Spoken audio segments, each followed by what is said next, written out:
come with me on a lip filler dissolving journey. Now, this patient originally presented to me wanting more lip filler. Her chief complaint or chief statement was, I want a more crisp border. So I want more lip filler, and lip filler is going to give me a more crisp border. And I had to break the news to her that adding more lip filler is actually going to make her border look more dense, thicker, more blurred edges, and it wasn't what she needed.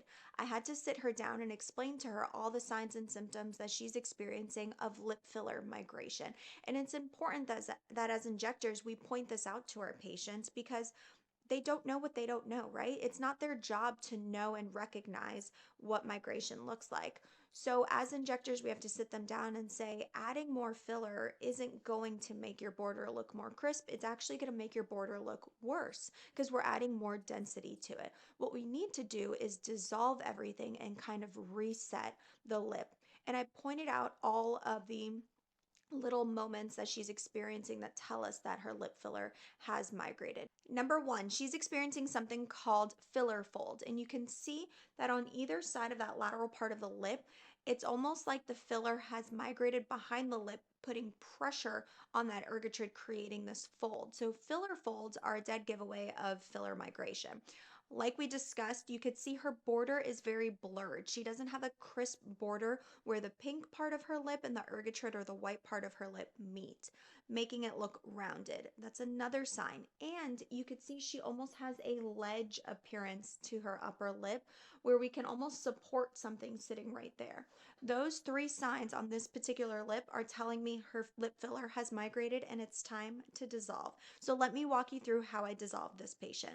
I'm utilizing hyaluronidase, also known as Hylenex, which is the enzyme that helps break down hyaluronic acid. So I am going to inject and flood the entire area. Now, I didn't have a video of this particular patient dissolving her. This is another patient that I dissolved, and I'm using a 32 gauge by, I think this is a 1/2 inch needle. And what I'm doing is just laying small retrograde threads and trying to disperse that Hylenex throughout the lip. I didn't perform the original injection, so I'm not sure what plane of injection this was in, and it's the multiple sessions or multiple syringes have been used. So really my goal is to just flood the whole area and kind of reach all the areas where she's migrated. So I'm going to go in the body of the lip, retrograde injections. I'm going to go in the ergotrade. I'm going to go right in the border. Now this product is very irritating. Prior to injecting Hylenex, I tell every patient you are going to look worse before you look better. And you could see here that immediately following both of these patients' injections with Hylenex, they look dramatic. It looks like they're having an allergic reaction, but this is exactly how they should look. And oftentimes, this dramatic swelling is gone within probably by the time they get home, and then they're left with the trauma swelling of the needle pokes.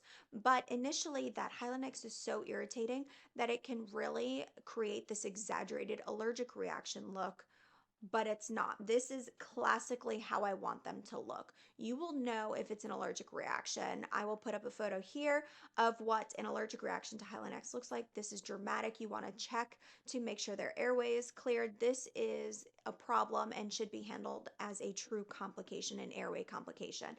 These two patients right here, post Hylenex, are exactly how you should look afterwards. A little puffy, a little swollen, and typically it goes down dramatically. Now, when I brought her back, look at how dramatic the dissolving session was for her. This was one session. Look how much it cleared up. Isn't that incredible? That's how much filler was sitting in her lip prior to dissolving. So now our goal is to refill and lay it nicely in the most perfect plane, protecting that border. Now, one thing I always tell patients is once a migrator, kind of always a migrator. Either A, maybe she doesn't have a crisp boundary between her vermilion border and the ergotrade, or I found that once that filler has kind of disrupted that boundary, it's kind of inclined to move into that ergotrade again. So I always educate the patient that if it happened before, as long as we protect that border and we don't overload that lip too much, then typically I don't run into the problem again. But if they're wanting to achieve a really full look, I really have to sit down with them and tell them it'll likely cause migration again. And as long as they're okay with that, then I'm happy to kind of volumize that lip. It's really on a case by case basis that I'm determining how I'm going to inject the patient. But typically, my goal is to not create such a luscious lip that they had before because clearly their anatomy couldn't support that. So, kind of breaking that bad news to the patient and saying, listen, this is the capacity that your lip can handle. Everybody's anatomy is completely different. So, it's all about figuring out what works for you and your particular anatomy. But dissolving is a beautiful option, sitting down with your patient. And I always wait about 7 to 10 days after dissolving before refilling.